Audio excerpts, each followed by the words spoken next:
like beer? Do you like podcasts? Do you like beer podcasts? Then check out Crackin' One Open, a podcast about brews, news, and pop culture reviews. Every week, we crack open a new craft beer from breweries around the country. And sometimes the world. We'll talk about how it was made, what's in it, the history of the brew, and the brewery.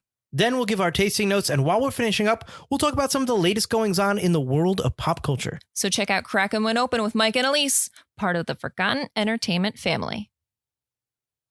Hey, it's Andrew Morgan, host of the Nomcast, the Netflix original movie podcast. Each week we preview and review the biggest Netflix original movies with special guests from the film industry, the music industry, comedians, and of course our fellow critics and podcasters.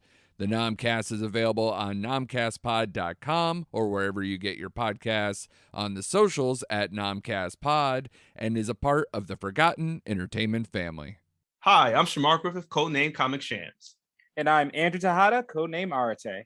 I'm a blurred with a love for artwork and comics and animation. And I'm a writer and blurred with a love for pretty much the same things. We grew up together and spent much of our formative years watching and talking about DC superhero shows and content. In fact, we still do. Every episode, we will discuss a DC production, compare it to its original source material, and share our thoughts on the adaptation. We've enjoyed our conversations these past couple of decades, and we think you will too. This season, we'll put a shock to our system by covering Static Shock, the animated series, on yet another DC animated podcast.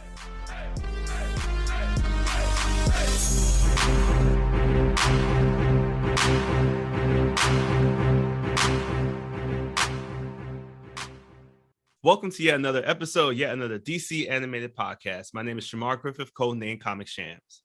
And I am Andrew Tejada, codename Arate. Andrew and I have known each other since 1996. That was the year Hero Cruz, the superhero, debuted.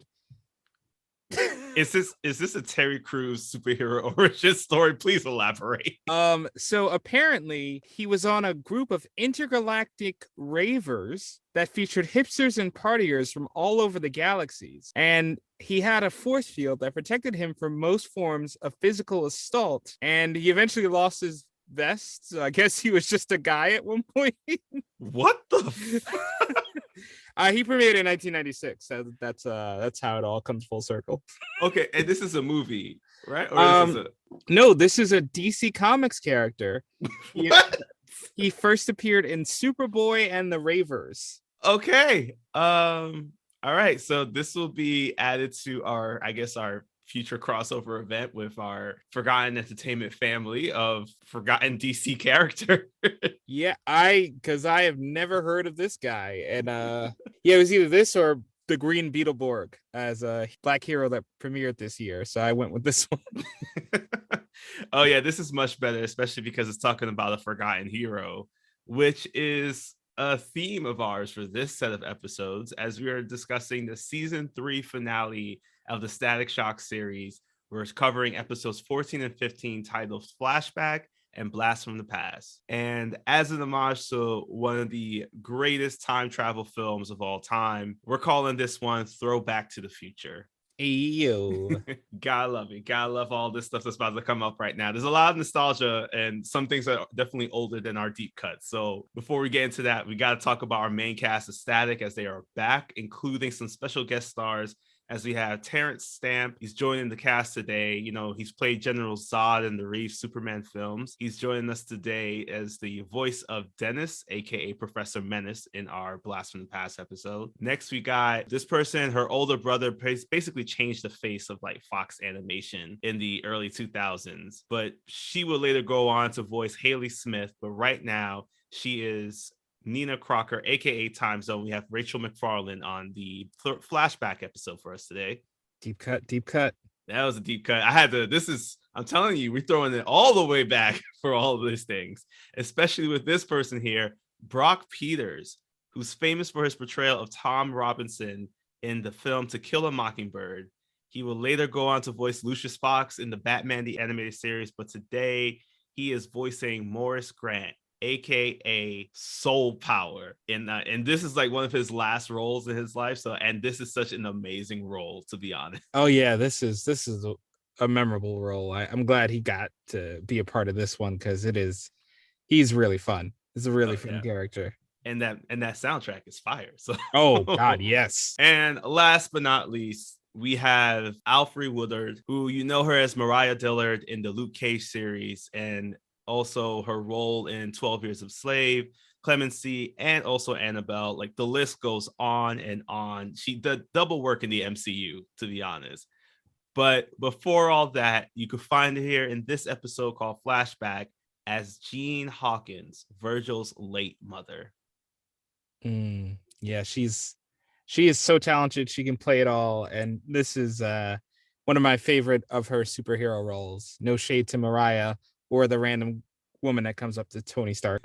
Yeah, but right now we got to focus back in on the DC world because we're starting off with Flashback as we open up to a really chaotic scene in Dakota, which we find out is actually from 5 years ago during the Dakota timeline that we're currently in. So there's a lot of time travel confusion here, y'all. Just gonna point that out. Yeah, we would definitely want to get the timeline straight. And they firmly established that in this world, 5 years prior to the current events of the series, a blackout combined with gang riots at the same time created a hellish Dakota environment. So Jean Hawkins, who was an emergency paramedic, was out and about that night trying to do what she could to keep people safe. And unfortunately, we discovered that she was hit by a stray gunshot at some point in the night and died that night. Yeah, and we jump back to the future here. This is a recount given to us by Shelley Sandoval, who is now at either near the Capitol Center, the Capitol in Dakota, or kind of like near a park where they're discussing now that they've erected a statue honoring the heroes that lost their lives on that night. And one person right in the middle of the statue is Jean Hawkins, and she's surrounded by a lot of other first responders. And the first person we turn to now are the Hawkins family as they're interviewing Robert to talk about Jean and her impact that she's had basically during her whole time as a first responder and the legacy that she leaves behind now. Yes, and as a cute joke to break up the heaviness of this opening sequence, we do get Sharon saying, "Dad, maybe you should get your own TV series." And it's like, nope, the wrong Hawkins, because we know who has it. And as they're trying to sit on the couch and just spend the time as a family together, Virgil, which is in character for him when it comes to issues with his mother, he just doesn't really want to be around it. He uses homework as an excuse, but Robert instantly recognizes that Virgil is still struggling to accept that his mother is gone. And in Virgil's just eagerness to get away from it, he decides to go chill out on a clock, as one does, and a little foreshadowing, but also he's just hanging out on the clock when Richie comes by. I do love this scene because it does feel that Richie, although they're both dressed up in their suits, but Richie, it seems, is coming over more of as a friend rather than checking in on his teammate. And as they're talking, this is when Richie says that, it was really cool to see that your mother now has a statue and it was a really great service. And this is when Virgil gets really real about it, because we first experienced Virgil and his emotions dealing with his mother back in the season finale from the first season. And now Virgil shares with us that, it's been so much has gone on, so much of his life has passed by, that he's getting to the point where he probably doesn't even remember anything about her, which is a typical thing to hear from someone who has lost somebody, especially when it's been a long period of time like this. And it's not just a comic book story. Like, one of the first things I thought of was like, there's a animated series of the Avengers, actually, where Captain America talks about how he doesn't remember what his mother looks like either. And given that time, that was like 100 years. For Static right now, it's like, it's only been like maybe 5 since he last saw his mother. So to hear that from someone who's so young, and especially at this point in his age and at this point of his career, it's like really sad. Yeah, it's an accurate depiction of grief, and that, that you forget little aspects at different times. And he has limited access to memory. I mean, we're lucky to live in a time where There's videos of literally everything, so we'll probably have an easier time recalling some things. But for Static, it's not so easy. There's some VHSs and stuff, but that still is not really enough for him. So this day hits hard, and he has to hit hard too because Iban just showed up, and he's chasing this new girl, Nina. Yeah, and this is such a wild scene because we have no idea really what's going on. All we know is that Nina's being chased, and Ebon's just telling her that like you're not gonna get away from me. As Static and Gear jump in to save the day, Static's able to kind of talk a little bit while he's throwing some energy shots at him. Gear takes this as an opportunity to go and save the girl as Ebon drops her at one point. And as they are just basically trying to stop Ebon while also getting this girl to a safe distance, this is when we see that her eyes start glowing, and Gear immediately recognizes that she has to be a Bang Baby, and this is why Ebon's chasing after her. But then at that moment, they all get caught in this bubble except for Ebon, who got like the 1-2 combo from Static real quick. Ebon is outside seeing as Gear, Static, and this girl are all trapped in this like energy electrical field bubble, as time now just basically reverses all around them. The clock tower, even we see it goes by like about 10 minutes or so. We see cars passing by in the opposite direction. We see the attack, all the events of the attack are being resorted back out to what their original status was. And then at that moment, the girl finally kind of faints or passes out, not to the point, but really quickly she pops right back up, but just to the point where her powers just stop. Yeah, and unfortunately, the traveling back in time can't travel back and erase the puns that they exchange, because at one point they get thrown into a dumpster.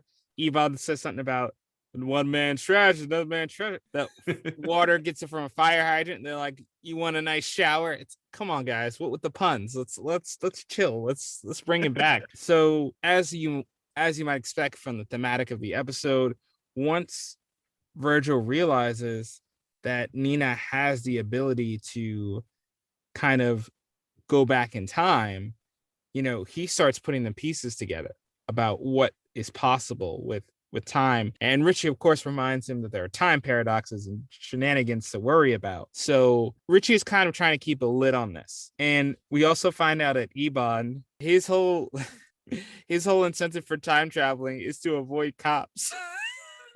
Just like, bro, the possibilities are endless except for you, I guess. Like, what the things I would have already thought of, and he's just like, oh, I want to avoid the cops. And it's just like, you could just do that by not committing crime.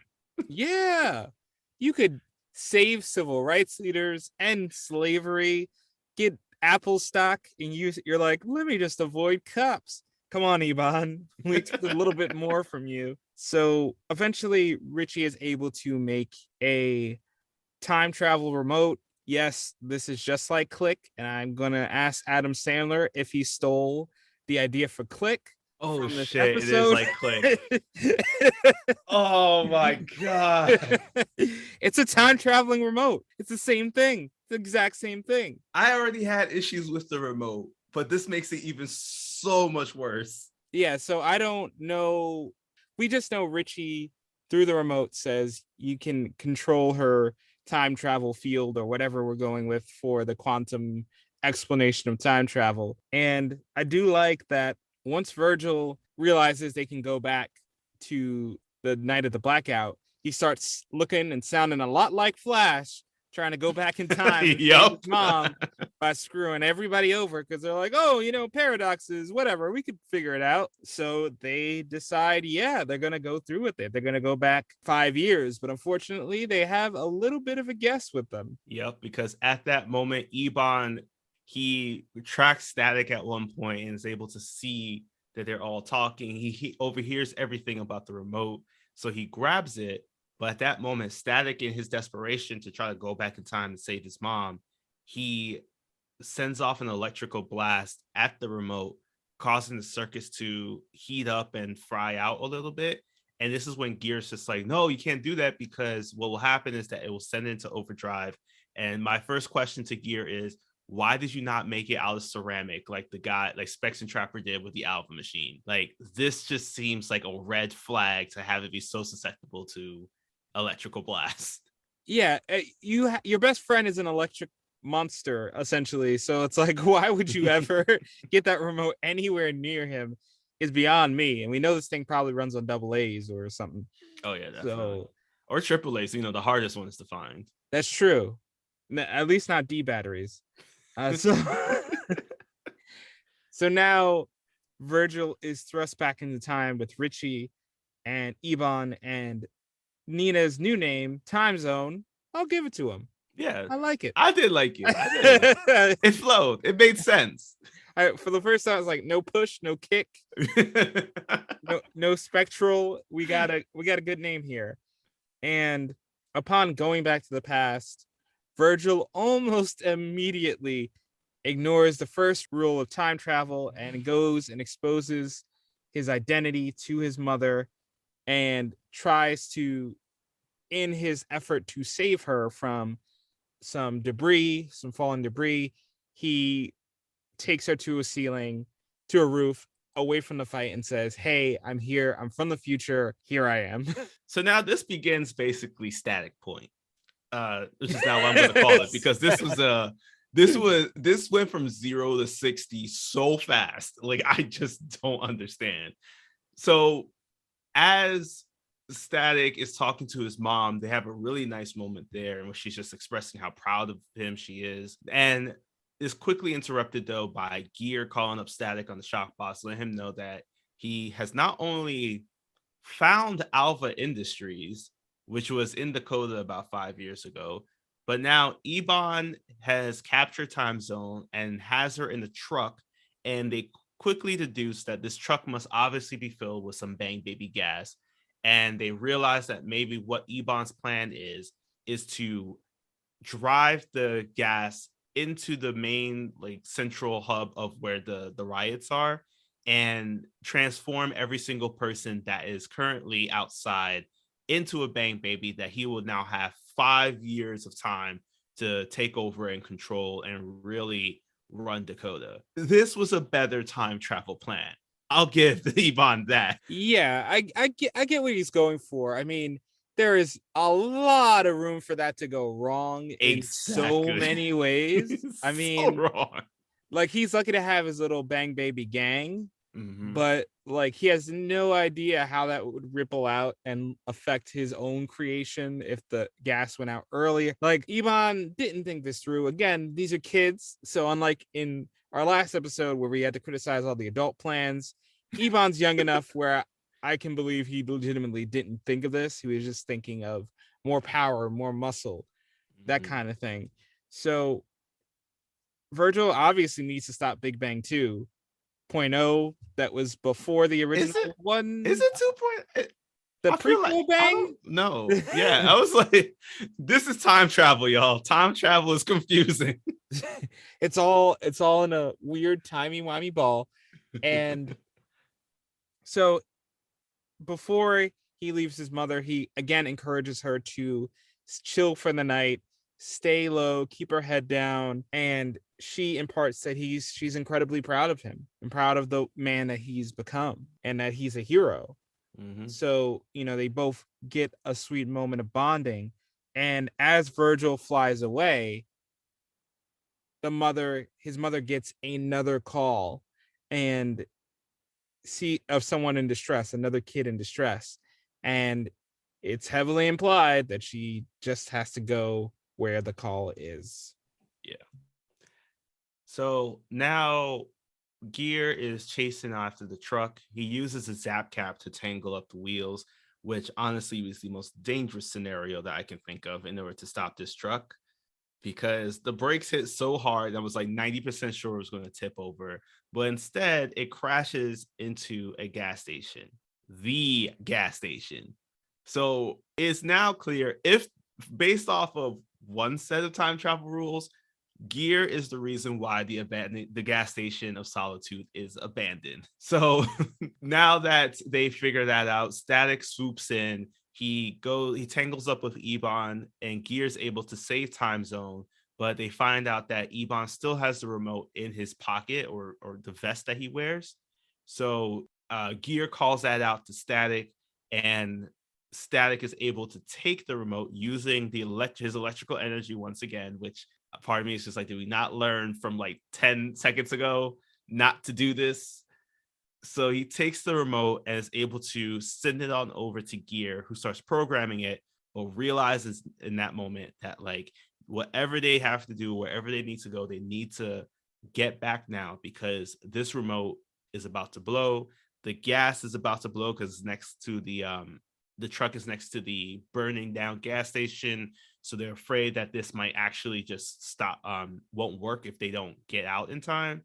But now Static just has to do the one thing he can do, and that's just to shock Ebon to the point where it just knocks him out as he himself heads into the bubble. Yeah, that key blast he fires is crucial here because it does take down Ebon long enough. And as the time travel starts to go into motion, Virgil does see that his mom is out on the street still trying to help people, and that's the last image he sees. He's horrified to see that his mother still didn't heed his warning and is still out on the street, and he sees her one last time before they travel back to present day. And at this point he does wonder like, did he change anything? Did he manage to alter the time space continuum?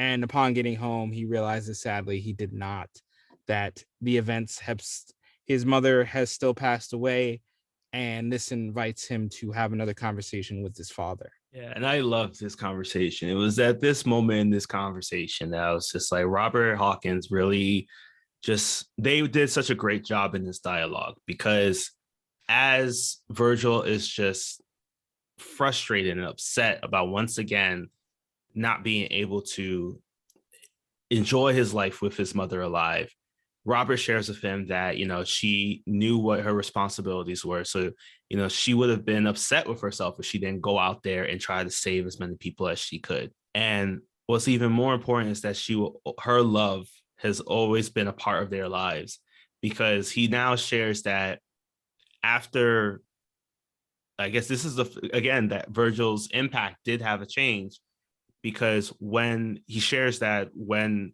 Jean came down from the roof and met back up with her team was saying that she couldn't stop talking about her son who grew up to be so good, grew up to be such an amazing superhero. Like, she just basically kept calling him her superhero. And to them, it didn't really make any sense. So it just kept traveling along there through time and space of the impact that Virgil had on his mother at this current stage. And that's just enough to give him some comfort and solace over the fact of once again losing his mother. Yeah, and it's been a while since we had a good Robert Virgil speech, but this is another good one. Just a reminder that generationally, they're both heroes. They're both heroic. Got that instinct from both his parents to just step up and do the right thing. And I will say too, I was going to be on it was raining in my apartment when I saw that scene. And you got to fix that leak. So after we have this emotional speech, we go back to Richie and Virgil meeting up with Nina, seeing Nina from a distance. And Nina had decided earlier to travel back in time to prevent herself from getting time travel powers, which that's a huge paradox. It's a real bad paradox. It does kind of imply that, I guess, time travelers are immune from the effects of time travel, which I guess makes sense a little bit. Luckily Richie tells not only Virgil but us to don't worry about it, because honestly it'll just make your head explode trying to think it through. And it indeed, because I just could not figure out what time travel they were doing. Like, clearly they're doing a version of time travel where you can have an effect on the past, but maybe you always did. It's Mhm. unclear.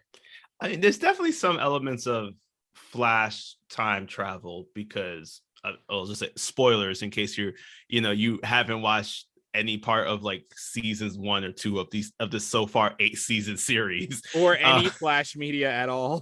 exactly. They by traveling back, you do have, I guess, yeah, you're right. Like the time traveler would have some idea about what went down, but how many people were affected by it is unclear. So I guess it's also a little bit of Legends of Tomorrow also. Because I'm also thinking with Flash, like the self that knew about the moment disappears, but then do you disappear? Because then it would have been that static and gear would have also disappeared.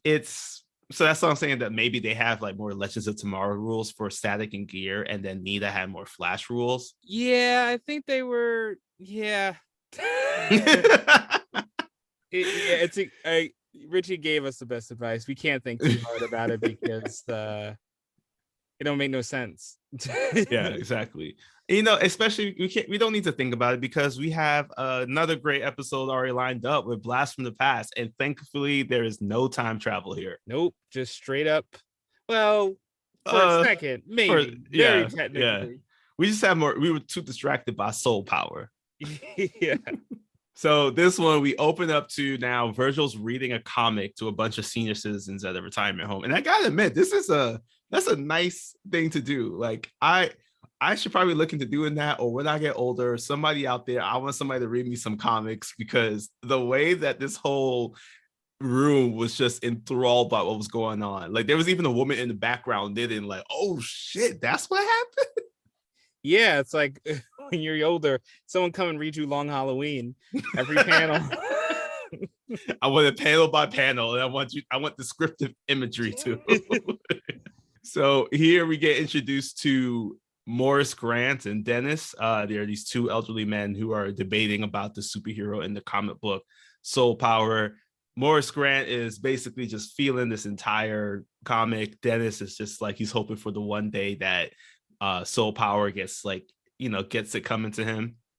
But Virgil really does not want to be there. And as he's talking, this is when Mr. Grant is basically telling him to just, and I love this here because it was just like, he starts telling him that like, you got to just keep on reading the comic and throwing some 60s style with it too. Like, that's when those were the good old days. Because, back in my day, the threads were finer, the cars were faster, and the girls were foxy. Yeah, we know what's on this guy's mind. Oh, yeah. Somebody lock up the medicine cabinet.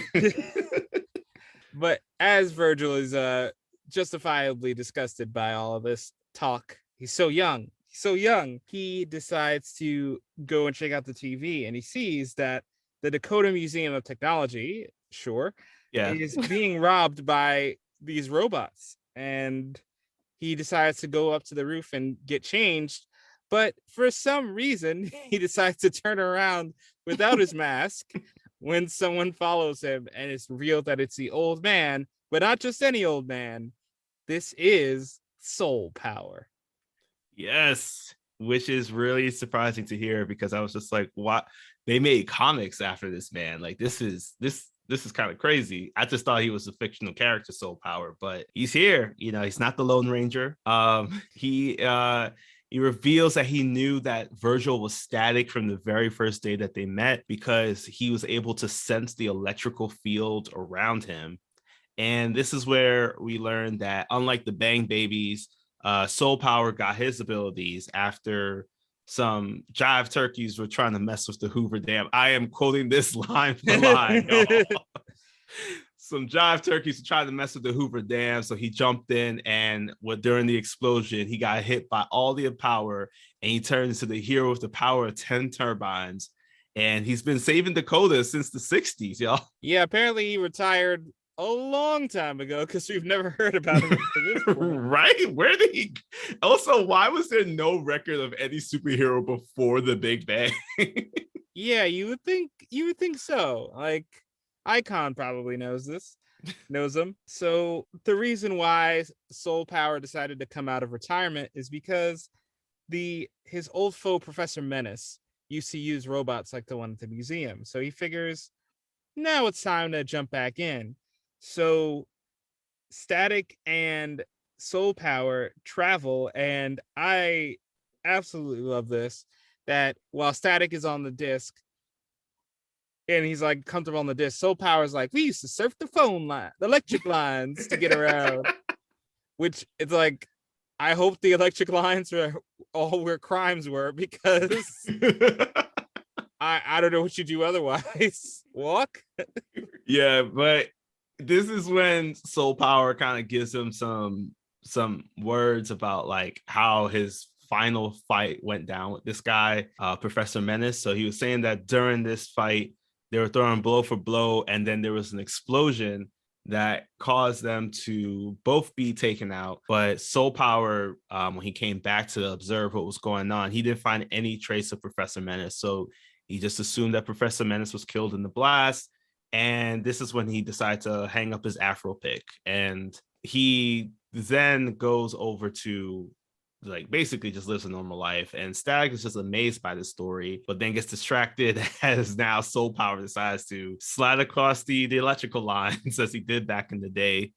Because it's a lot fast. I gotta admit, the way he was moving, I was just like, this man got there a lot faster than Static did on the flying disc, as they both end up at the Museum of Technology to face off against the robots that were built better than Richie's time travel remote. These robots are incredibly tough, because even though Static is like, I could knock this out in 5 minutes, not so, Mr. Static, because these robots were designed to absorb his electric attacks and even reflect them back. So now, without his electric attacks being 100% effective, it's time for Static's shocking scene of destruction as he rips apart Dakota to throw items at these robots that in hopes of stopping them. And my dude, chill with this. Like, you destroyed like a city block to take out like 4 robots, maybe.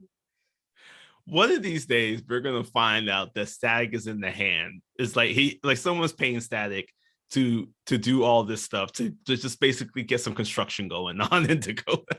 Oh yeah, there's some big insurance payouts. There's a big scheme going on here. Static, the hero of the people. So unfortunately now for Static, he can't handle the big one that pops up, this big robot that immediately starts to drain his powers. So luckily for him, though, he's got some backup, because now it's time for a little Soul Power here, as we see Mr. Grant basically pull off his own Super Saiyan power up. Oh yeah, he did like the Kaioken times 100 Yo, right here. My dude just basically said He-Man who, and grabbed onto one of the manhole covers, and he's just like pummeling this robot. He's giving it like the 1-2 combo like Darkseid was getting in the last movie from Apocalypse War. And luckily though, he's able to save Static and pull him out. But then he does take a moment to try to reason with the robot, I guess, because I guess he's assuming that Professor Menace at some point is nearby manipulating it. And as he's talking to it, this is when Professor Menace reveals his face on the robot, and also the fact that he's been unaged at all from the passage of time. Yeah, he did a traditional boring time travel, which is cryogenically freezing yourself and then just waking up at a different time period. And he is ready to go. He's still young. He's still ready to take out Soul Power. And honestly, he has the stuff, because one of his robots does manage to take Soul Power out and capture Static at the same time. Luckily, Static, by loosening a wrecking ball that must have cost at least thousands of taxpayer dollars, is able to free them both and get them to safety. But despite this nice victory, the Static really doesn't like this Soul Power team up. Yeah, Soul Power, once again, there's a phrase, a name that Soul Power keeps calling Static. He keeps calling him Sparky. And even back when at the retirement home, like before the whole discovery and everything, And Static just does not like this name. He doesn't like the fact he's being called Sparky. He doesn't like the fact that having a team up with Soul Power, especially because it led to him getting a really bad beatdown, which in all fairness, Static, you were not going to be helpful at all, given the fact you had no idea about how to take down these robots. You were taken out basically in round 1. So I feel like you definitely need a little Soul Power to help you out here. Yeah, Static clearly just hates team ups. Mm-hmm. Yeah. Like, yeah. between this and what was her name? Shebang. Yeah, he just hates team ups if they're not A-listers. Like, you need to be at least Justice League level. If you're Rubber Band Man, if you're Shebang, Static wants no part of you. Richie only gets a pass because he makes all of his tech. Yeah, that's he's grandfathered in, but not this grandfather. So not this grandfather. Wordplay. That's a good one. I'm ready for Yvonne now. So Static, trying to learn a little bit more about Soul Power, he watches an old Soul Power video reel that his father apparently has had this entire time. And we see that Soul Power was the quote unquote Static of his day. And every time he would solve a crime, he'd do a Soul Power dance at the end with some of the greatest animation. Oh my gosh. Yeah, it was. It really. Robert Hawkins showed us that he got them knees like Megan, yo. Like, he was getting low. And the other thing too is that seeing this and hearing that Soul Power was like this, basically this person, and it does make me question again. If Robert had the video footage proving that Soul Power was real, how come no one has any record of Soul Power in Dakota? It can't just be comic books. There's got to be like at least a task force or something in the paperwork. I guess he was active for maybe like a year. Maybe he was active for like a year or like maybe a week. And then people were like, that was weird. Anyway, who's the Superman fella? So I think it's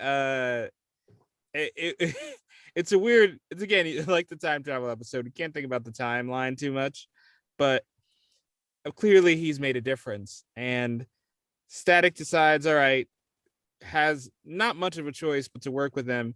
So he and Soul Power travel to the Power Pad. Hey, look, just like Soul Power said, is a lot better than the abandoned gas station of Solitude, okay? That's fair enough. Better interior design, horrible name. And Soul Power reveals at this point, drops a couple of great nuggets here. So he reveals he used to have a sidekick named Sparky, that his enemy Menace had a weather machine that was capable of devastating Dakota, and he has a Soul Mobile ready to charge into any battle.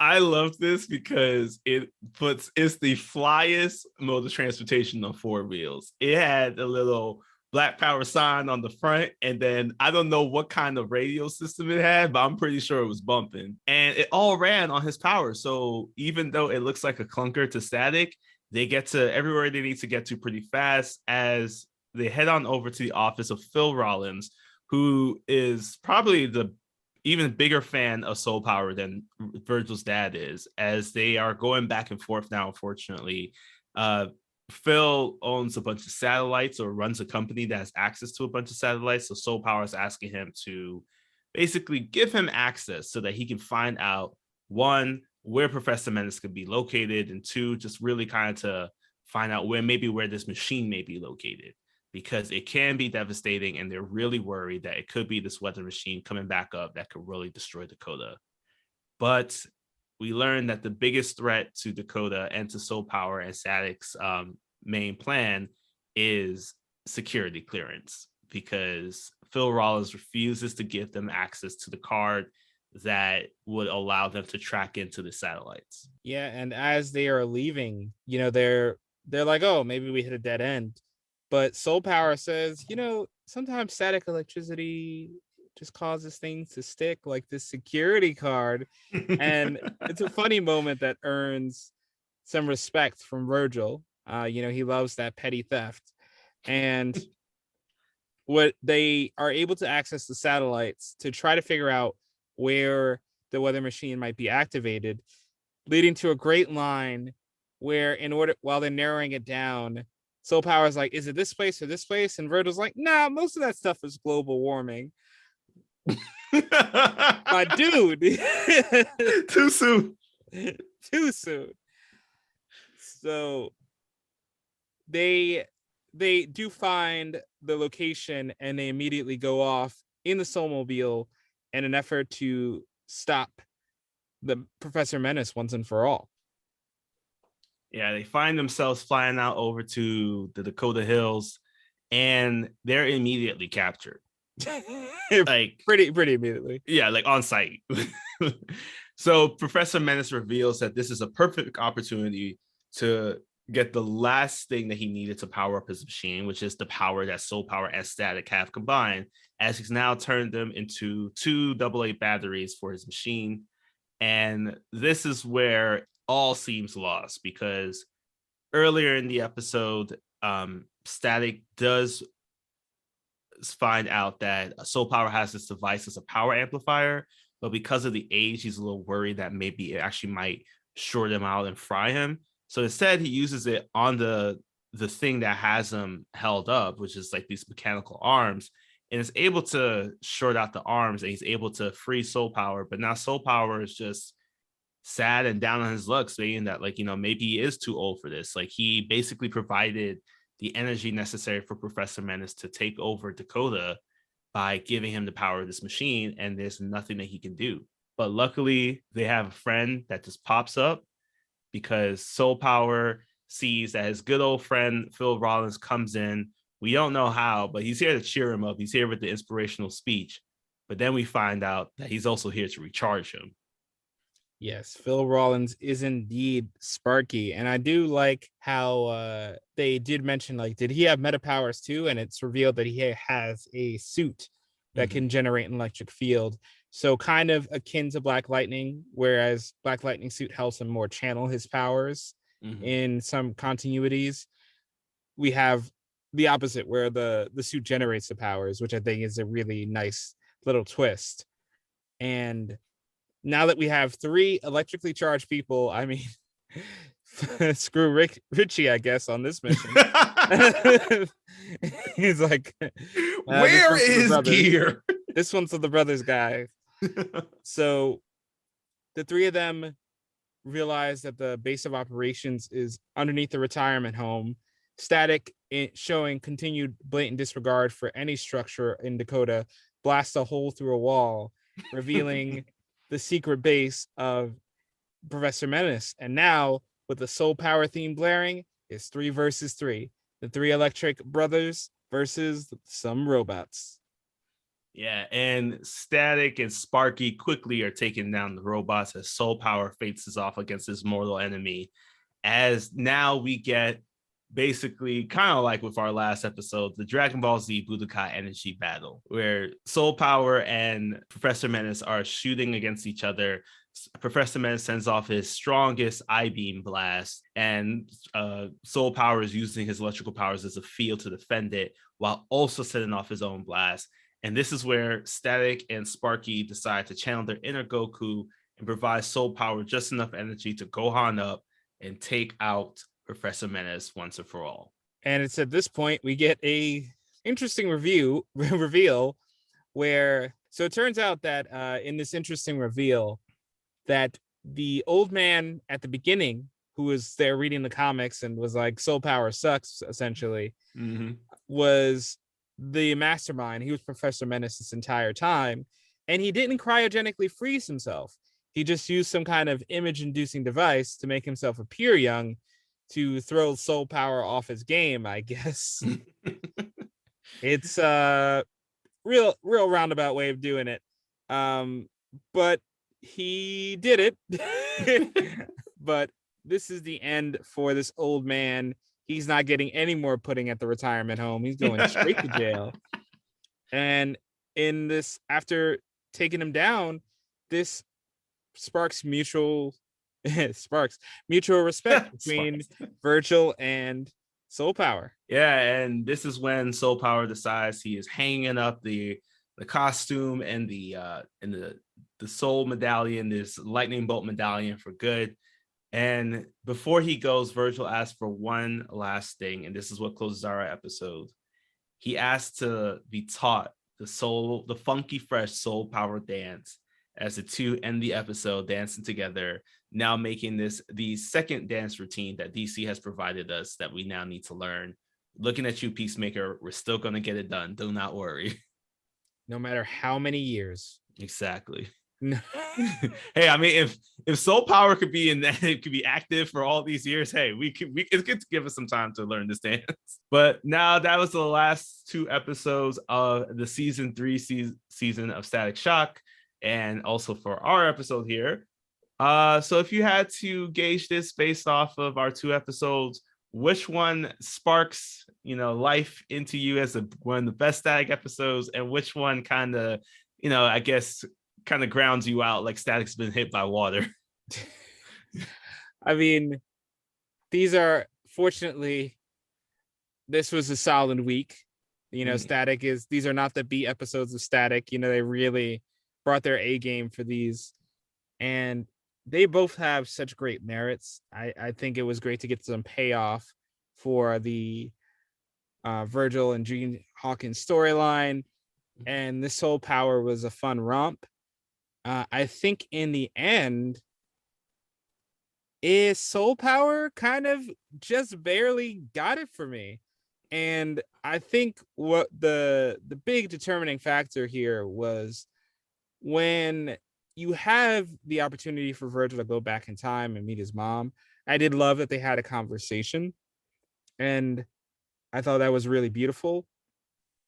But I did feel it was surprisingly short, his interaction in time with Gene. I thought for such a setup that has been built up for so long, I thought they would give it a little bit more space to breathe, like they have traditionally done for other episodes and other plot lines. I felt that him and her's conversation was kind of rushed a little bit. Ebon's plan was rushed. It was hilariously kind of out of character for Ebon to be a little short-sighted here. So, and the time travel made no sense. So I think on the surface level, the episode is a really solid episode. It's really great. You think about it too long, it starts so some parts don't seem so strong. Whereas I think Soul Power knows what it is. It's a fun blast from the past. It really has fun with the characters, and I do love this generational message of Black superheroes and Black superheroes heroism that I think Blast from the Past was a flashback was going for, that like generational Black heroes. But I think Soul Power kind of nailed it by saying, you could retire, you could move into a business and own your own satellite company, you can still be young and going for it. But what matters most is that you contribute, you do something, and you give back to the community, even if you destroy it a little bit, that you give back to it. And I think it was fun, good message, and that Soul Power theme. What can I say? I'm a sucker for a good theme and dance number. Soul Power, Soul Power. It's the one thing I remember. I still remember exactly how that song goes, even from when it first premiered. That's something that sticks in your head. Man, with that, I don't. How do I top that? That's a really good review, man. But I am in agreement. Blast from the Past to the Soul Power episode did kind of lead the front for me. I thought both episodes had a really impactful message, and not only just for what they're trying to share out, but also just the impact that it had on Static. The only reason why I couldn't give it to Flashback is, again, the time travel rules got really complicated. Things seemed rushed. I felt like, again, we could have had some more time with Virgil and his mom talking. Like Virgil and Gene, that's a conversation we've been waiting for 3 years, based off of the series. So to not have it at all, or really just to be kind of like a rehashing of everything that's already happened and their emotions there, it did give some solace to the fact that she did share that she's proud of him, but I wish there was a little bit more. Also, I just had some issues with time and placement on things. it seems weird that they had viable Bang Baby gas already all set like 5 years ago, because that really does question a lot of things. Because like that means that when Virgil first lost his mom, it would have been 3 years prior to when he turned into Static, which would probably make him like somewhere between 9 to 11 if he was supposed to be like 14. Mm-hmm. And like I hear what they were saying in the episode. It's just like that's like he didn't get as much time as like Sharon and Robert had with her. But at the same time, I think it just got really confusing with the timelines, because it just like Virgil, it made it seem like Virgil had to be really young to not know anything about his mom. And also that like the fact that Nina started exhibiting her abilities only basically like 2 years after she got them, that all that seems a little weird. And I felt like the storytelling for that really wasn't as tight as they thought it could be.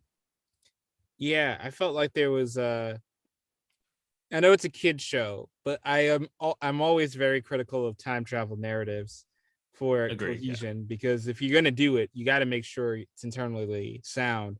And to me, it almost would have made more sense, if Static and Ebon showing up during the riots inspired Alva to create the gas to kind of Yes. quell the riots in the future. And that's what indirectly gave them the Big Bang. And that's what circled it all together.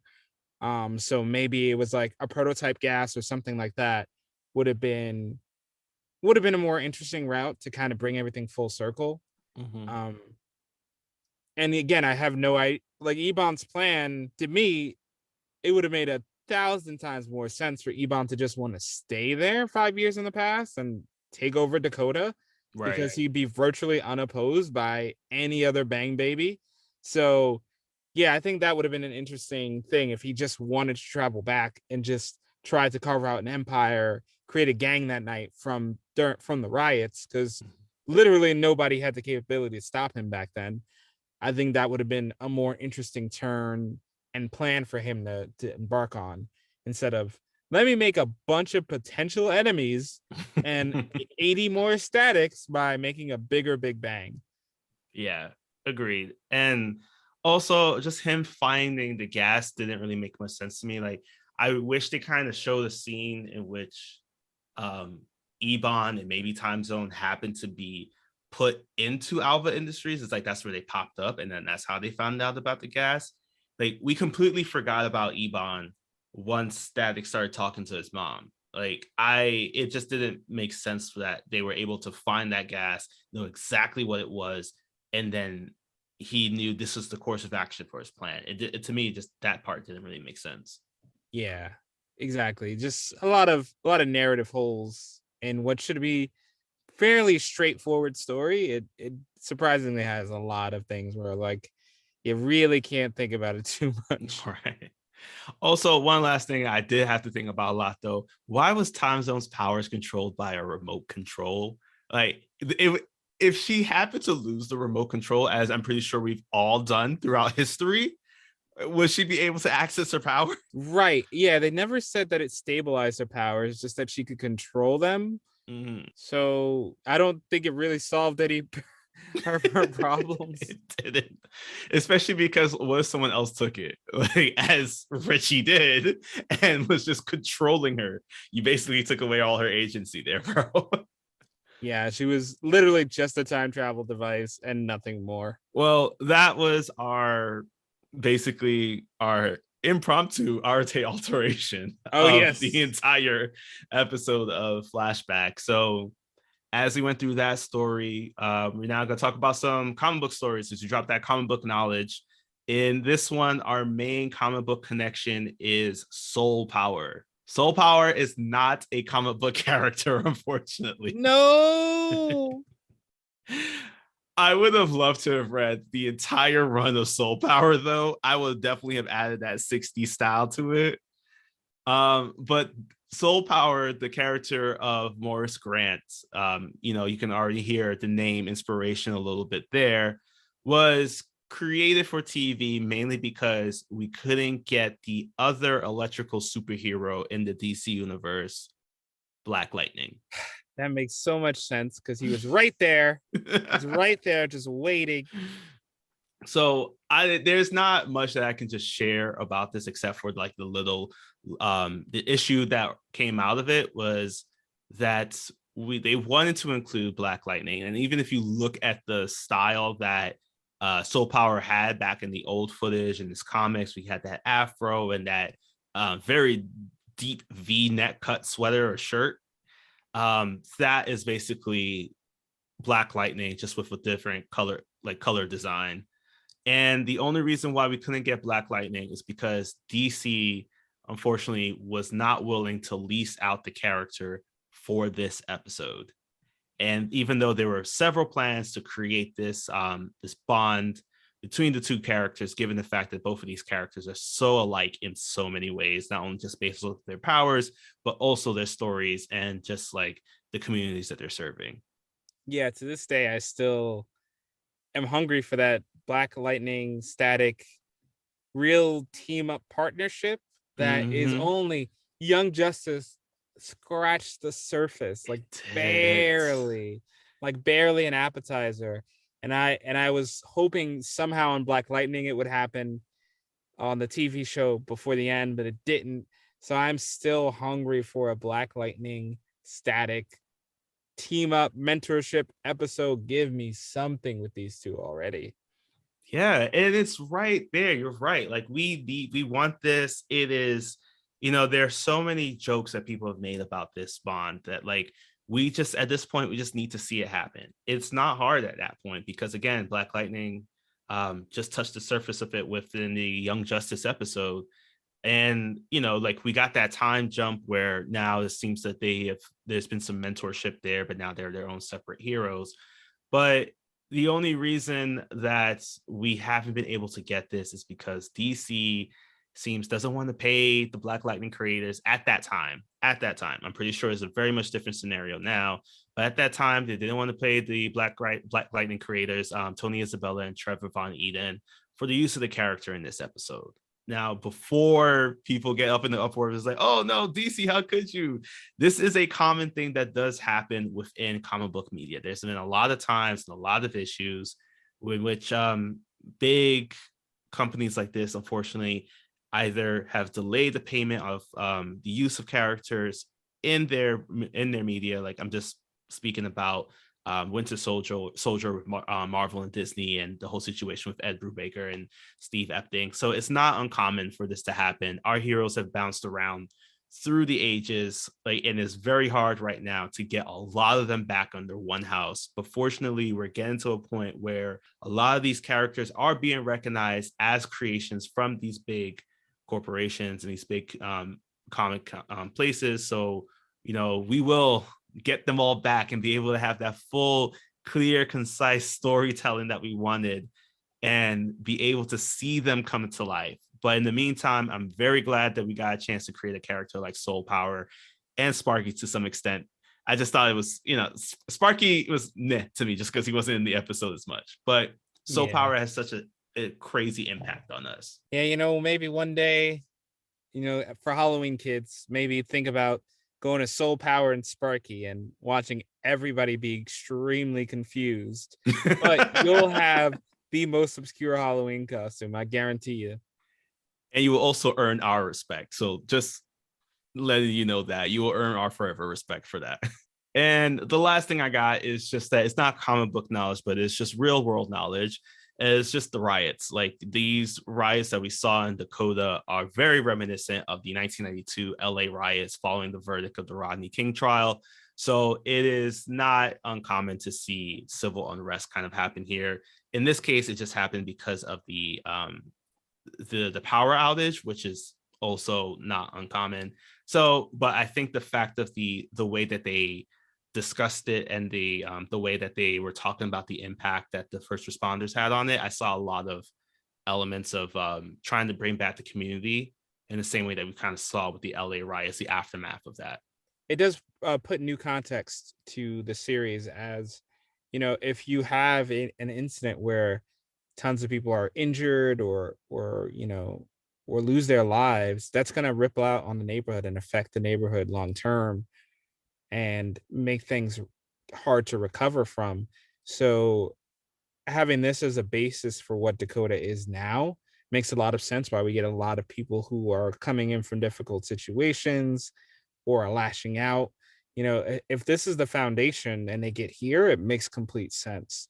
So it's a good way to expand the lore and to bring in real life events and real life issues, as Static is always so good at doing. Agreed.